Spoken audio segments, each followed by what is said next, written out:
Hello, thank you for tuning in tonight. Here from the Edison Public Library, and we've got Tom from Consumer Credit Counseling of Northern Illinois. And today he's going to be talking to us about how to avoid being scammed by financial predators. On Monday in Spanish, I made the mistake of assuming that a lot of these scams arise during the holidays, when in fact they're here throughout the rest of the year. So it's good to be aware of them. So just stay tuned, and if you have any questions, please leave a comment in the comment section, and we'll get to it as soon as we can. And any links that are mentioned throughout the presentation, such as like the IRS one and other ones that might be brought up, I'll go ahead and leave in the comments so they're easier to click and can be just easier for you to follow to those pages. So Tom, go ahead and take it away. Thanks, Gabby. Appreciate it. And thanks to the Addison Library for letting us be here tonight to walk you guys through scams and schemes and predators and all sorts of crazy things. Gabby, the one thing I did, okay, I was going to say I need to share my screen now. So I'm going to share my screen and move things over. And I think, let me see on this special, can you see my screen here, Gabby? Yes. Go ahead and go into present your view. Okay. And we are good to go. All righty. All right, cool. So again, my name is Tom Naples, and I'm with the Consumer Credit Counseling Service of Northern Illinois. And I'll give you our 3-minute shameless plug at the beginning of every presentation that we do. We are a credit counseling service. We call ourselves Northern Illinois. We are located in McHenry, Lake, and Kane counties, but we pretty much service the entire Northern Illinois area. So we have bilingual counselors in all 3 of our offices, and right now, because we all work remote for the most part, we're pretty much we can be bilingual from anywhere, I guess, is what I'm trying to spit out here. On our left, you can see our mission statement of strengthening, empowering communities through counseling, educating, serving individual, and helping people get through personal financial matters.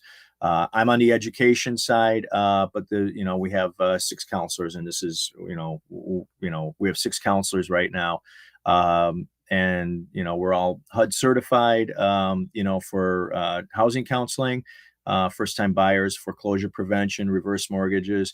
Quite honestly, a lot of what we're doing right now is rental assistance, rental and utility assistance, and helping people try to find who are, struggling with potential eviction and things like that. The eviction moratorium has ended, and some of the counselors are pretty heavy into helping people with evictions at this point.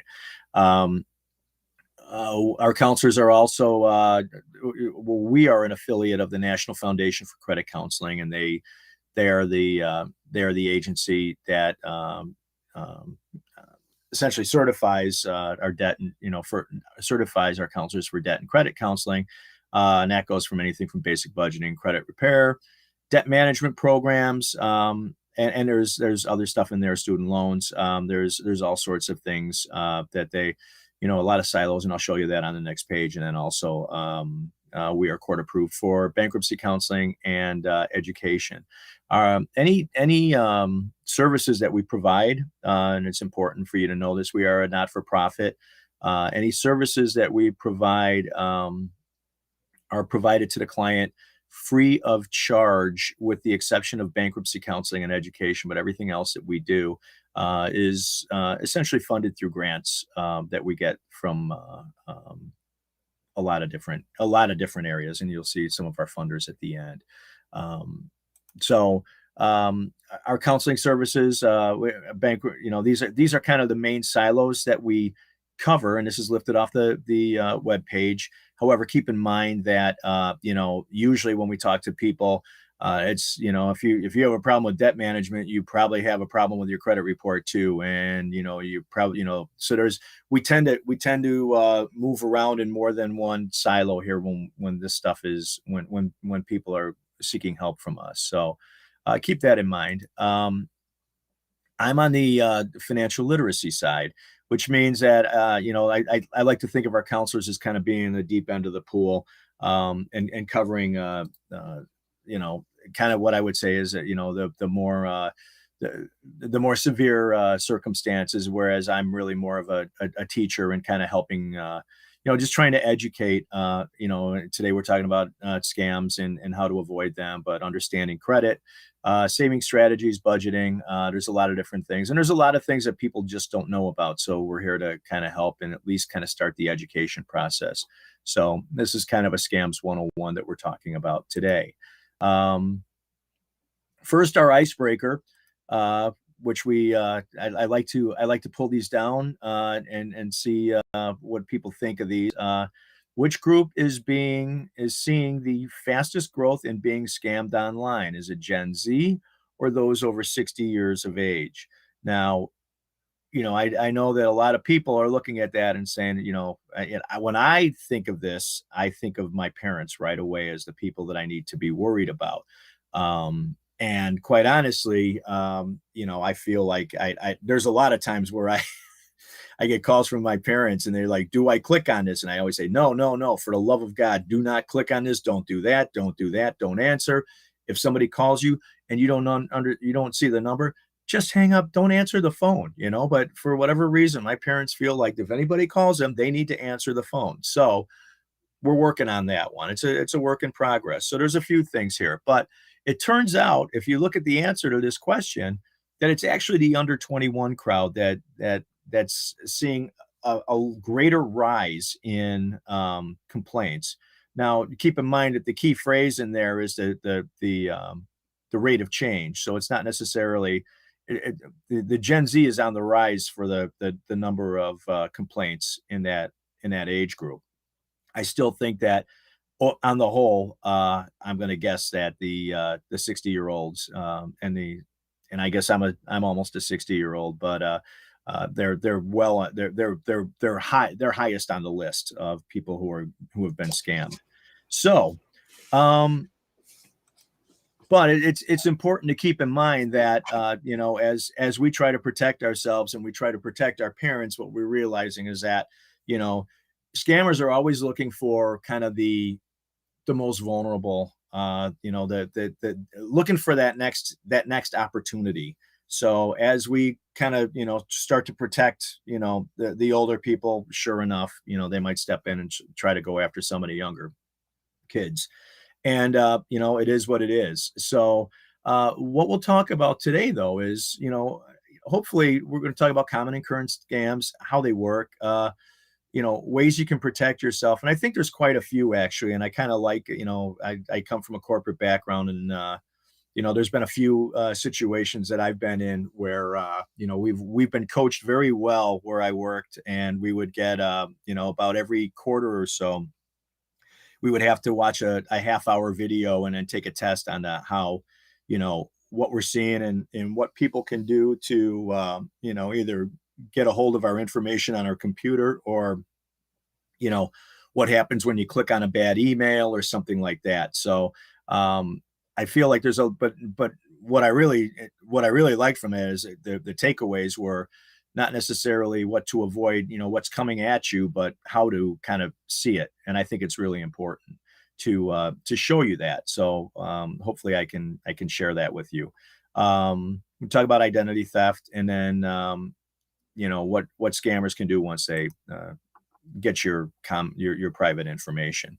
So there's three major ways, three major scams out there. The internet scams are big, and then you got the phone scams. And if you haven't been told that your extended warranty is about to expire, God bless you, because I must get about 3 calls a day on that. So, and then IRS scams as well, and just people calling to say that they are the IRS. And also, as Gabby mentioned, a lot of this stuff is kind of all year round, and it's not necessary. There's some stuff that is seasonal, but there's always stuff, hey, scammers they're not retailers. They're not just kind of a one season, there's always an opportunity in any season. But the reason I bring that up is because Medicare we're kind of in that Medicare period.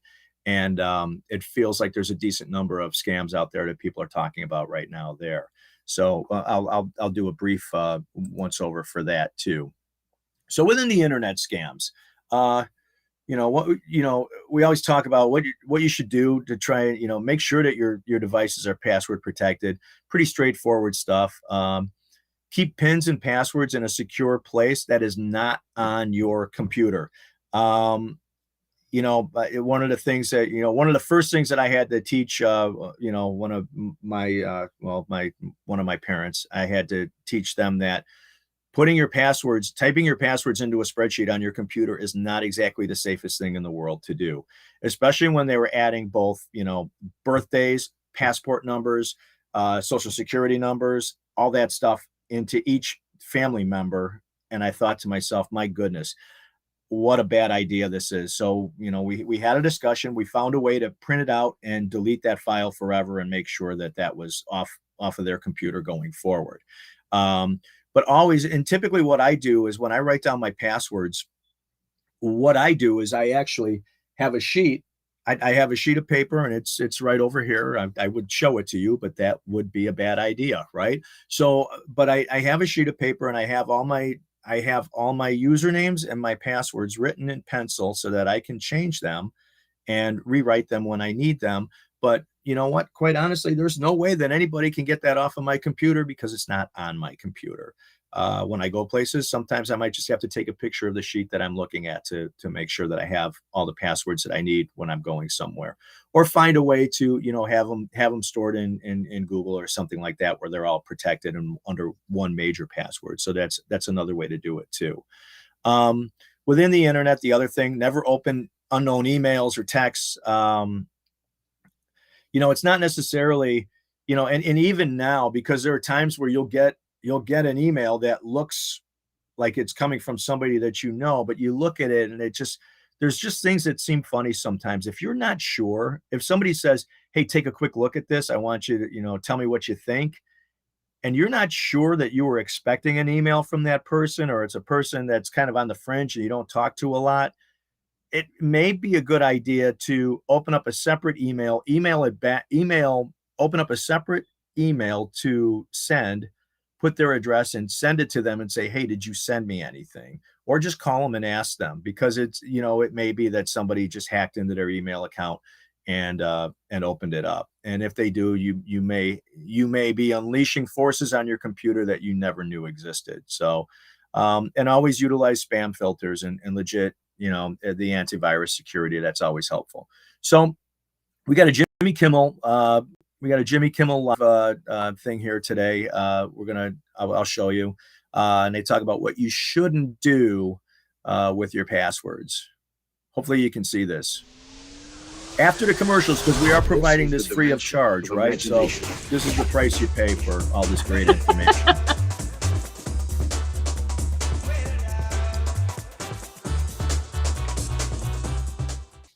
We've been hearing a lot about cybersecurity lately, largely because of what happened to Sony. Companies and individuals are more concerned about the safety and privacy of their information than ever. President Obama has unveiled a number of new proposals this week to crack down on hackers, and he plans to address this in the State of the Union speech on Tuesday. And it's great that the government is working on this, but the truth of the matter is we need to do a better job of protecting ourselves. The most popular password in the United States is password 123.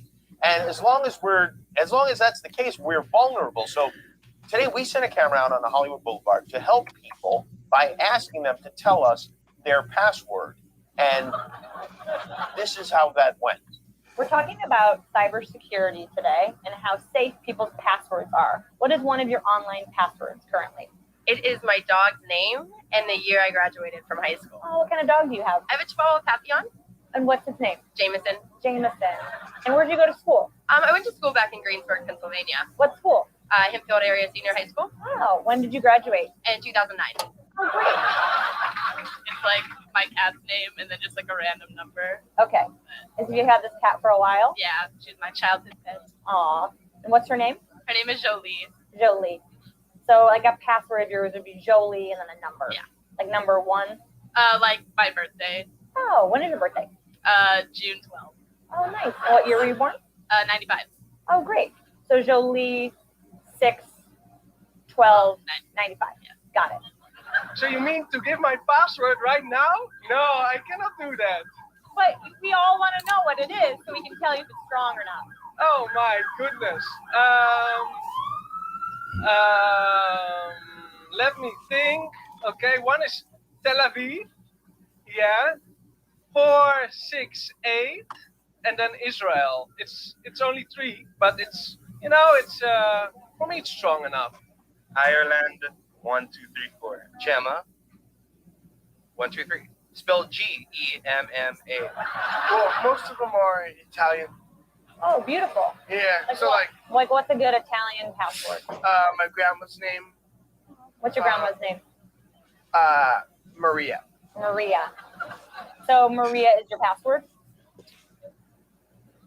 Oh yeah, now you know my password. Oh yeah. Yeah. Well, the important thing is they learned a terrible lesson. So, yeah, and I guess at the end of the day, the goal is to have a good password, have a strong password. There's a few sites that'll tell you if your password is deemed to be strong or not.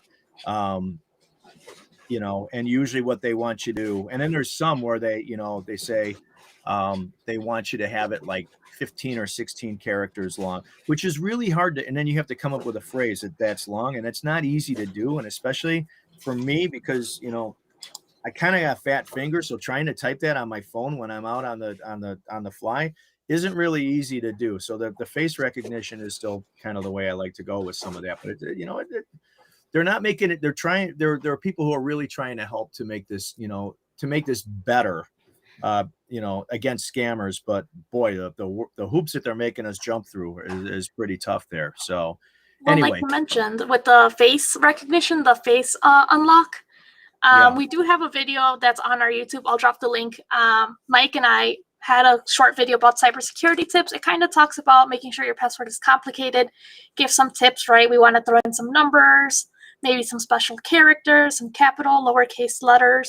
But the point of having multi-factor authentication, it's one of those things that really feels like a pain in the butt, right? You got to have your phone handy, you got to have a text message, but at the end of the day, they're trying to make sure that your information is safe.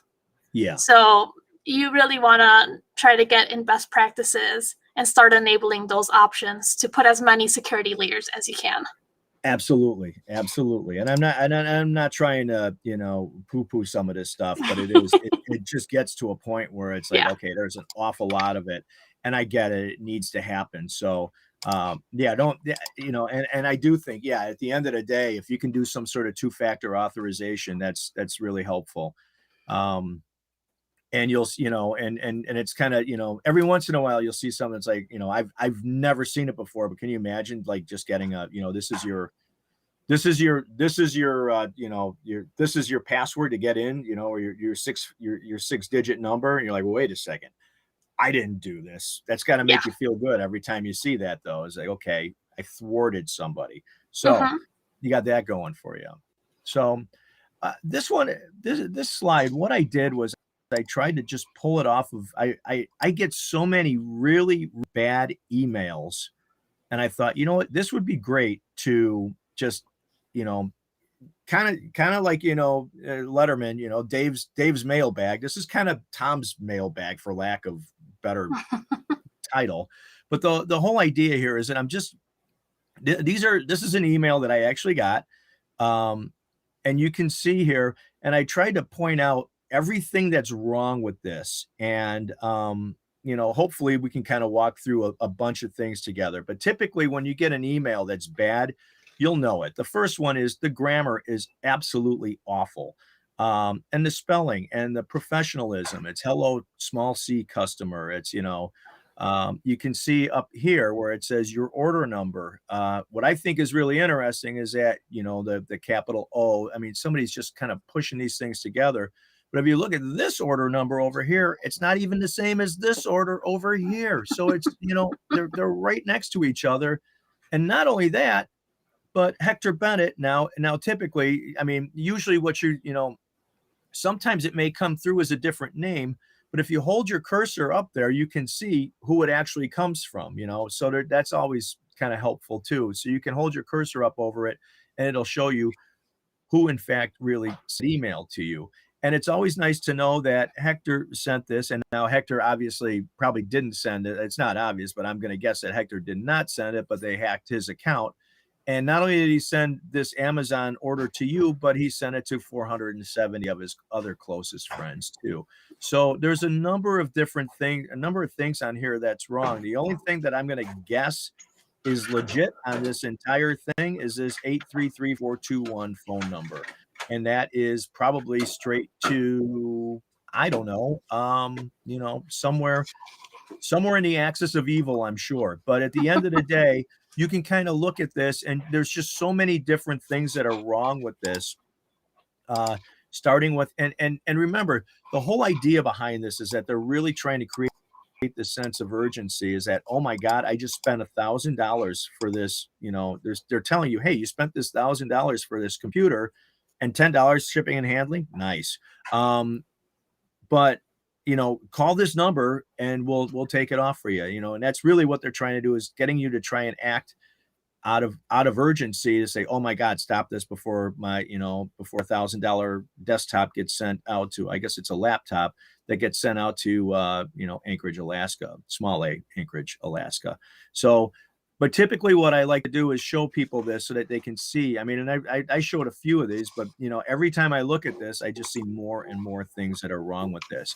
The other thing is, if you were to kind of run your cursor over Amazon, you would notice that that's not really their, that's not, you would usually see some sort of logo or something else that's attached to it too, and you would be able to usually drop your cursor over that, and it would, and they would probably provide some sort of link for you, but you're not doing that. So there's a number of things here, and as you can see, this is just, I call this my scam mailbox, and that one was just the best of the best. There were just so many that were so good, but I mean, you can see here that Xfinity for a while now has been trying to, and actually these are the ones that I just kind of threw in there because I was getting them so often. And I thought, you know what, I should start just keeping tabs on these. I don't want to just, but they're, Xfinity is telling me that if I'm not careful, my emails, they're going to shut off my account today if I don't call that number right away. So again, it's that urgency and that consequence of what's going to happen. If you don't call me right away, I'm going to shut down your email. If you don't call me right away, we're going to ship this $1,000 laptop to, Anchorage, Alaska. So, but you can also see that there's just, there's such a lack of professionalism and spelling and grammar. There's all these things that, there's so many things wrong with this but it's kind of nice to point those out because it is kind of a nice way to kind of show you how many different things, they should be focusing on, and how many different ways there are to find this and say, you know what? So if you, and let's take a step further and say, okay, you look in and say, one, I actually have an Amazon account, because not many, I realize a lot of people do have Amazon accounts, but if you don't have an Amazon account, you probably don't have to worry about that. Now, that said, if there's, if somebody did open an Amazon account in your name, they probably would not put your email, attach your email to it to, link you into it to let you know that that's happening. So if it truly is, if you think that, if you were for some reason to look at this and say, oh my God, Amazon is about to send this out, what would you do? What I would suggest that you do is separately, put the email aside, separately log onto your account. And in any situation, this is how they do it. Log onto your account separately through your own means. Go onto your web, go into your browser, go into a separate browser, open up your Amazon account, check your order history. If it's in there, then you know what? Then you might want to call Amazon very quickly. But if not, you know what? It's just it's a phishing exercise for people. So phishing with a P, like the band. So, but we'll move on here. So now we'll talk about robocalls, and again, you're one step away from getting your your extended warranty pushed forward. Typically, what I would suggest, I mean, for a lot of people, unless you absolutely have to answer your phone, you don't know who's calling. I get it. Typically what I've been able to do in the past that I really liked is that I was able to, you can hear, so you can, you usually when you lift up the phone, it takes a second or two for it to kind of switch over. Once somebody answers the phone on these robocallers, it switches over to the, to some sort of operator somewhere. And that's typically, if you listen very closely, you can hear the click. And when you hear the click, you know that, okay, this is a scam, and, don't worry about it. So, you can just hang up the phone right there. So usually if for some reason I do pick it up and I'm not thinking about it, I usually wait for the click. And if not, it's 1 Mississippi, 2 Mississippi. If nobody answers, I hang up. At the end of the day, if somebody's trying to call you and get a hold of you, they're going to leave a message if you don't answer the phone. And that's really what you want to have happen. Let the calls go to voicemail. And that's the best way to kind of get around that. And there are times where you do get a caller ID from something that looks close to you. It may not be your number. I am one of the lucky people in this world who did get a call from myself. So I guess I can name that, as one of the cool things that I guess has happened to me. But, and you can add your number to the do not call registry, which means that legitimate businesses will not be able to call you. And so it kind of helps you sort out the fake ones. So we'll show a quick video on this as well. But, typically the best response to phone scams is just don't answer your phone. And we'll show some of this again. With all this great free information, you got to pay for it somehow. I'm going to show you some ways to make your kitchen more accessible. Here are your Aarp. Hopefully you guys can hear this. No notice from IRS. Robocalls are the top consumer complaint to the FCC. Many of these unwanted calls are meant to deceive you into handing over money or sensitive information, and each year the problem gets worse. In the meantime, here are a few things you can do to reduce your odds of being hounded by robocallers. Don't answer calls from unknown numbers. The FCC recommends letting them go to voicemail.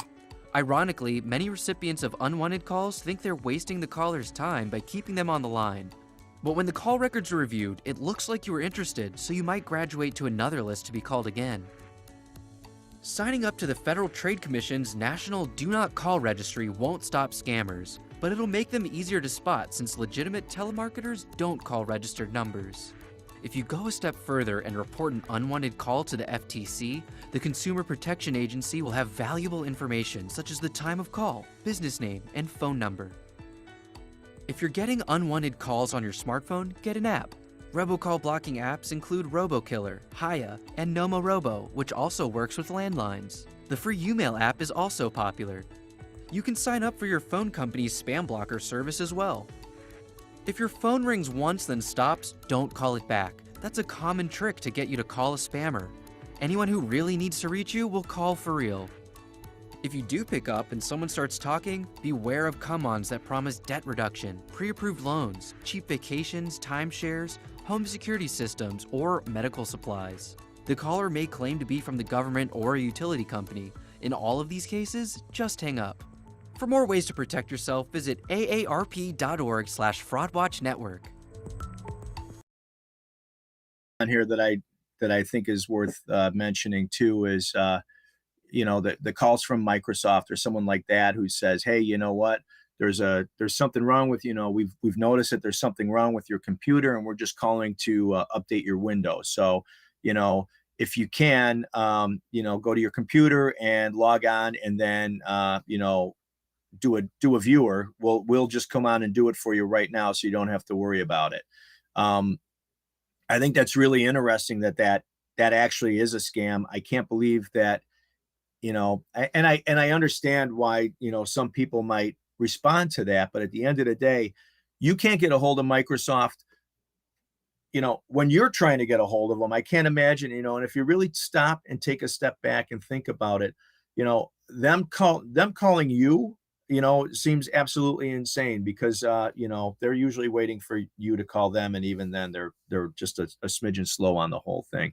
So kind of keep that in mind, when you hear things, and even if it does have a tinge of legitimacy to it, unless you're 100% sure, unless you initiated a call, if somebody's calling you and asking you, for any type of information, and that kind of leads to, a Medicare number or a social security number or your birthday or, anything like that, just hang up. Or, and again, if they're calling that and saying that they're representing somebody, by all means, just say, you know what, that's fine. I'm going to go on site and I'll do it that way. I'll email somebody in your organization, unless again, you've prompted it or you've kind of asked for somebody to call you. So it's just, typically people, won't call you out of the blue for something like that. So, and speaking of people who probably will not call you out of the blue, we have the IRS. They typically, they'll never call you. I shouldn't say they'll never call you or email you, but they probably won't unless you're sitting on a pile of mail that you haven't opened from them. So keep that in mind, that the IRS really does work through the, what we'll call a government system, which is the U.S. mail. So always report the IRS. There are places where you can go to send any type of scams that you see at phishing@irs.gov. Just because it's not tax season doesn't mean you're not going to be involved in any type of tax scam. And again, remember the threats. The IRS actually is not going to threaten you. They're typically not, they're never going to call you up and say, hey, you're going to jail if you don't give me your social security number right now. Because let's face it, if they had yours, if they were calling you and telling you you're going to jail, they probably know your social security number too. So, kind of keep that in mind. Again, treat anything with a sense of urgency and trying to kind of, fluster you, because that's really when scammers are at their best, is when you got the anxiety riding a little high, you've got consequences that are fairly severe on the line. It just kind of gets your adrenaline going and you're not necessarily thinking at your best. So another video and probably another ad that will end in 15 seconds, 14, 13, pretty soon. I'm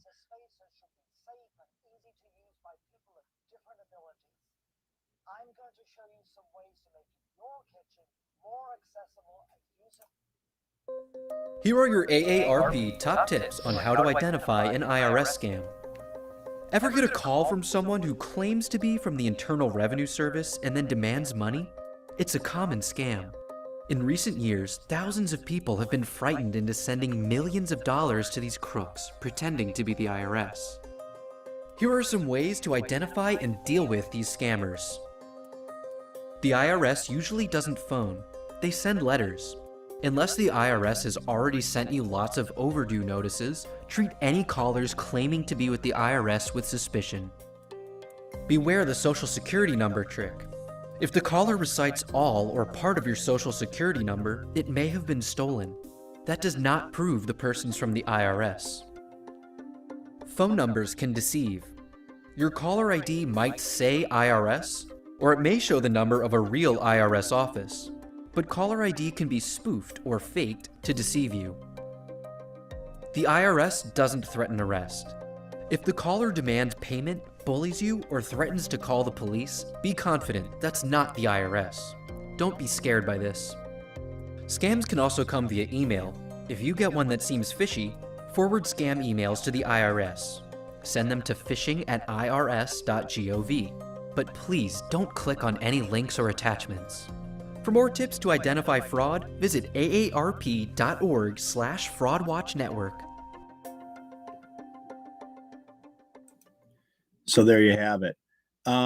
Again, if you really think about it, it's the urgency, it's the urgency, it's the threats, and then on the charity side, it's usually the emotions, the cute dogs or the kids, or find a way for you to donate, or can you just throw us a couple bucks, something like that. So just again, the best way the best way to combat this, one, is to expect it. Quite honestly, when you're expecting it, if you're expecting to be scammed, if you're expecting the phone to ring and you know you're going to be scammed, you can listen, and all of a sudden you just have a better temperament about it, and you feel, you just have you'll feel better about kind of knowing and understanding what you can and can't do. Again, just, I mean, and that really goes a long way to just kind of taking the edge off of a phone call and say, okay, this can't possibly be true. And if it is, maybe I'll just call the IRS and ask them about, you know what I mean? Instead of, just discontinue to call. I mean, if somebody's really trying to really push you into something, discontinue to call. You can be either nice about it or you can be mean about it. You decide. I mean, really, it probably depends on the day you're having. So, but at the end of the day, don't let them go after you. Threats about shutting down your accounts or an arrest, it isn't going to happen over the phone. It's just not.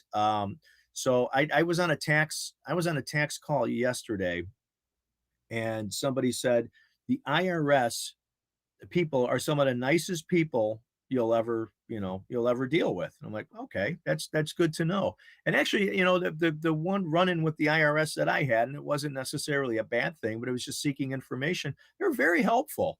It's just they're here to tell you the rules and kind of work through everything. If you have a lot of questions, let's face it, there's a lot of things that you need to know, and a lot of questions that can come up with the IRS. They're pretty good about answering them. So they're actually pretty good people there. So if you are that worried about it, or you think you did something wrong, call them and ask them. They'll probably tell you.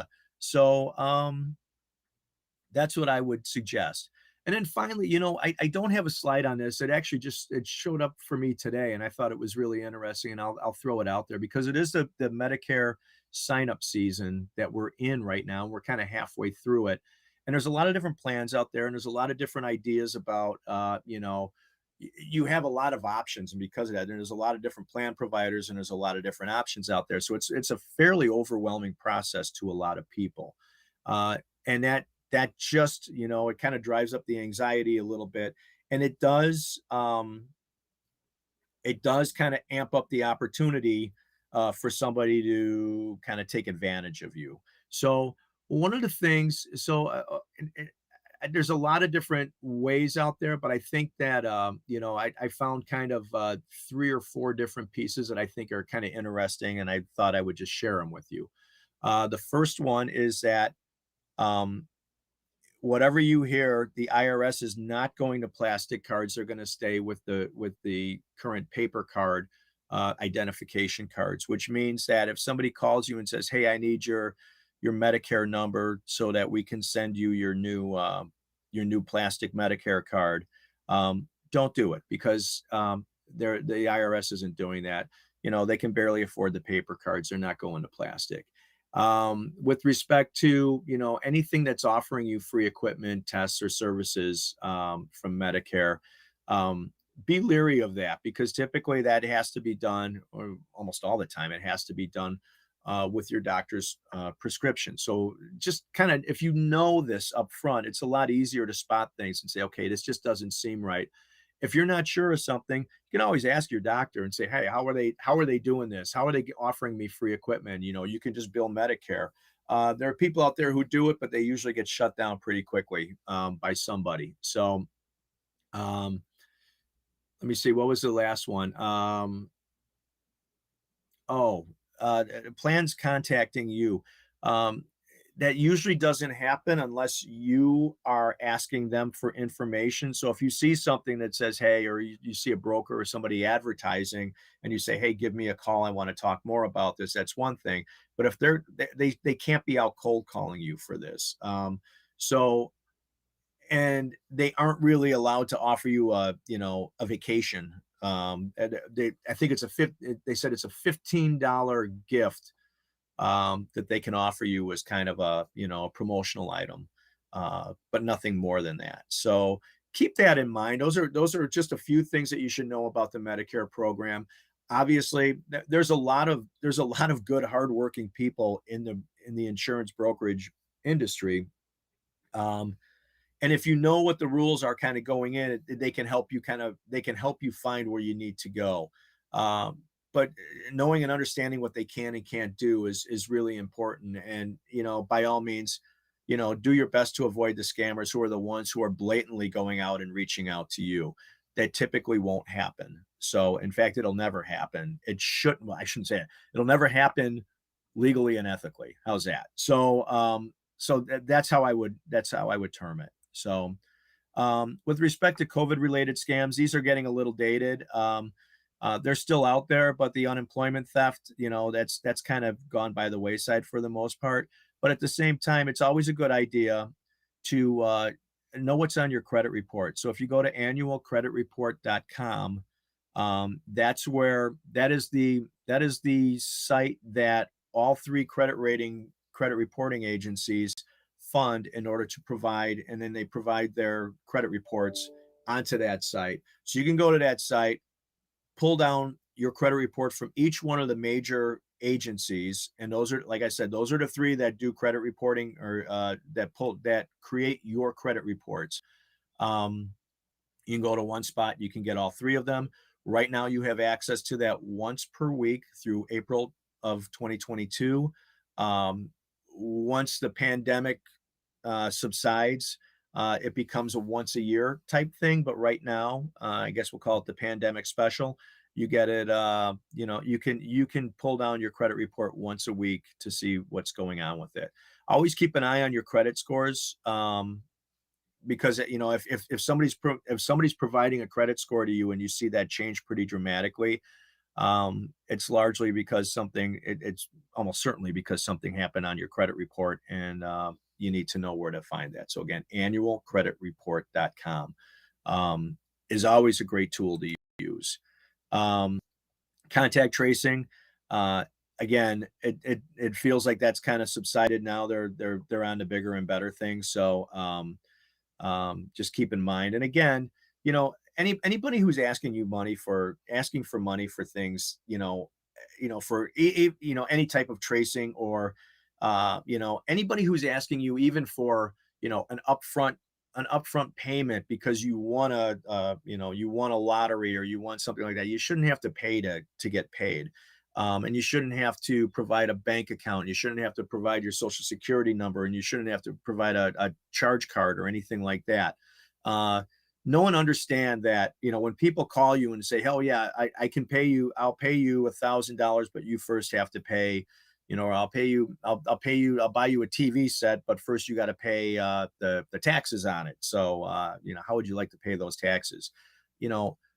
Be careful about it. Anything that's too good to be true probably is. And quite honestly, at the end of the day, it's just not the headache if you're wrong.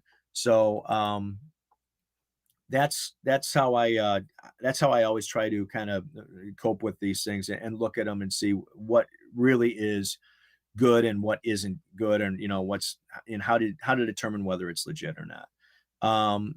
Again, we have if you've ever been contacted, or if you've ever been contacted, know what those clues are, and that'll help you kind of going forward. So I guess we'll do our last one here, which is, some of the other things that we provide to help you avoid being scammed. Kitchen This guy is usually again. the hub of activity in a house, and it's a safe They never end. Just when you think you've earned enough videos to get a free ad-free one, they say, no, here's another ad for you. This guy he's so persistent. Yeah. Professional scammers are very good at what they do and pride themselves on knowing exactly how and when to strike. Here are 5 psychological tricks scammers use to gain your trust. Scammers like to use a friendly voice on the phone or leave a nice message on social media. They make up advice from so-called experts and create fake organizations that sound impressive.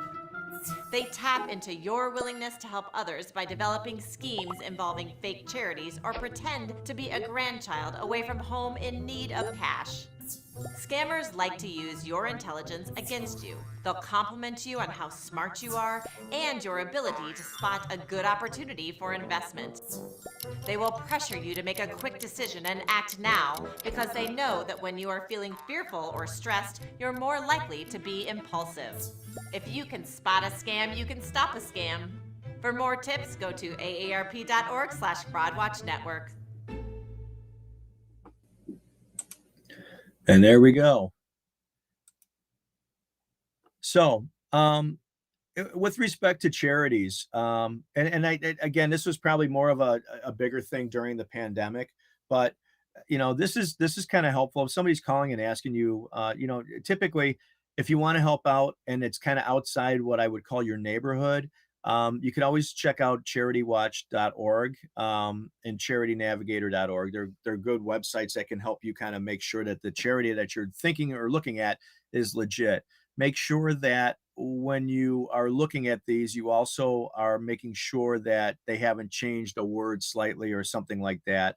Or there's just a lot of different things they can do to kind of make it sound like it's one, and or change a letter, that type of thing. So just whether it's on an email or anything like that, or on a website, just be careful.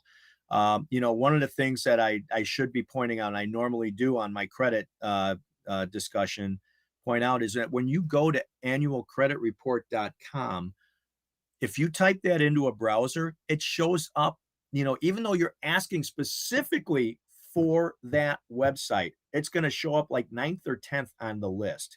So and what you're going to do is you're going to look past at least a bunch of them. And I can't tell you, I think the first time I actually did it and I pulled it down, I was on another website. I'm like, how did I get here? And I looked, I'm like, holy crap, this thing's 9 down on here. So I had to go past, there were 3 more sites that were, deemed to be more important than annualcreditreport.com, even though it's mandated by it's the government is the one who authorizes you to use that website to check your credit reports. What they'll do is there are other sites in there, and I'm not necessarily saying that they're bad guys, but what they are doing is they're getting your information. So you're going through another middleman and you're giving that middleman your information, which then can be sold or whatever, right? So, I want you to think about it that way. So if you go, at least if you're going to Equifax, or you're going to TransUnion, or Experian, you're not adding a second layer of divulging your information to somebody else who's then going to go to those guys and get your credit report anyway. So kind of keep that in mind. But be really careful, and especially when you're looking at this stuff, be really careful and make sure that you're clicking on what you think you're clicking on. The last thing is when people talk about tax exempt versus tax deductible, and misleading charity names, and and I guess really at the end of the day, it's typically best to just go with who unless you feel compelled to really step out and help somebody else. But check and make sure that it's legitimate before you do. So again, there's a lot of different areas. There's a lot of different people, a lot of different government agencies that are employed by the number of fraudsters. And it makes a lot of sense. Fraud is just a part of life right now, unfortunately, and it is what it is. So again, all I can stress to you is, if it's too good to be true, make sure that you kind of know and understand it. Check and see, why, just look at it. And if it doesn't make sense, be careful and tread lightly. So again, more resources. AARP is really strong in this. Obviously, they're protecting, they're focused on protecting their guys, and their guys are over 60. And as we talked about at the beginning, even though the Gen Zers are, on the upswing, and you're seeing more complaints out of that group, the AARP, or the over 60 group, has been a target and probably will continue to be a target for a long time. So all these resources are here to help you work through some of this stuff. So, and then here's just our shameless plug at the end. Again, if you're looking for a credit counselor in some way, shape, or form, again, we can help out in a lot of different ways. And again, it's all free of charge. So even if you're not sure about it and you just want to kind of, compare notes or, you run some things by somebody, it's not a bad idea to give a counselor a call or give the office a call, and they can hook you up with a counselor and you can just kind of have a quick conversation. These are our funders. And special thanks to all these guys. So we throw in a pair just to show who's been, where we get our funding from. And if you think about it, these are the guys who are essentially paying for, the counseling sessions. So, and it's very much appreciated. Also, finally, another paid ad for getting vaccinated. And that will be the end of this session here. So I am going to unshare this. How do I do this? So I went ahead and took it off the screen. You're good for now, unless it's in your way. Before everyone heads out, I know it's getting late. I did share a ton of links in our comments.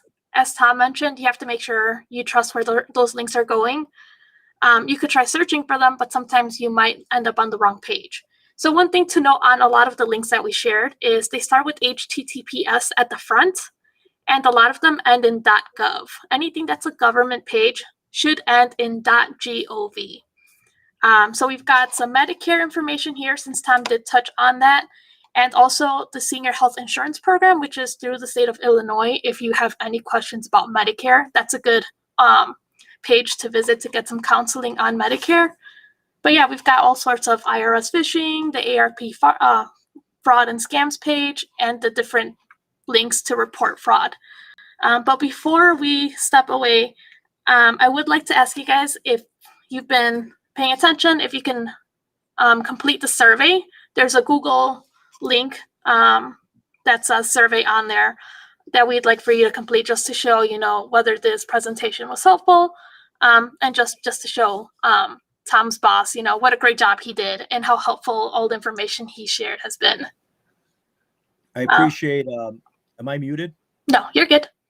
Oh, it says it. Okay. So for me, it's really, yeah, it's great that my boss knows it, but what I really want to hear from you is, how I can make it better. I'm always trying to make these things better. So if there's something in there that I missed that you think I should be touching on, by all means, let me know. And I will do my best to make sure that, like I said, I'm always trying to make this better. So whatever I can do and however you can help me, it's greatly appreciated. So thank you so much for your time. And yeah.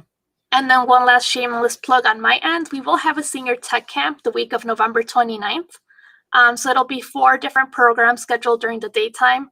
The first one will talk on mobile devices, but our second one, November 30th, will talk on just internet safety, using your email. So if you'd like to learn more about how to see these scams and just be more prepared for them, please stop by. And if those dates don't work for you, we also offer one-on-one appointments. So you'll sit down with one of our librarians and we'll kind of just go through your email. We won't go through your email. We'll sit down and help you with your we'll help you be able to detect any scams, any suspicious emails you might have questions about. I know in the past months I've had 2 different people who inadvertently gave away their password through a phishing email. They got a Microsoft support email and they're like, it keeps telling me to change my password, but I already changed it. And I was like, well, that's weird. And of course, someone was using their email to send out those phishing emails. Yeah. So it's just it keeps going. So we want to make sure you're protected, your email's protected. You get all sorts of information in there. So we'll do whatever we can to help. But that should be it. I don't see any questions in our comments, just a ton of links that I shared. Those will be available after the the live ends. So anytime you need to revisit those will be there. But that's it for tonight. Thank you very much. Thank you guys. Have a great night.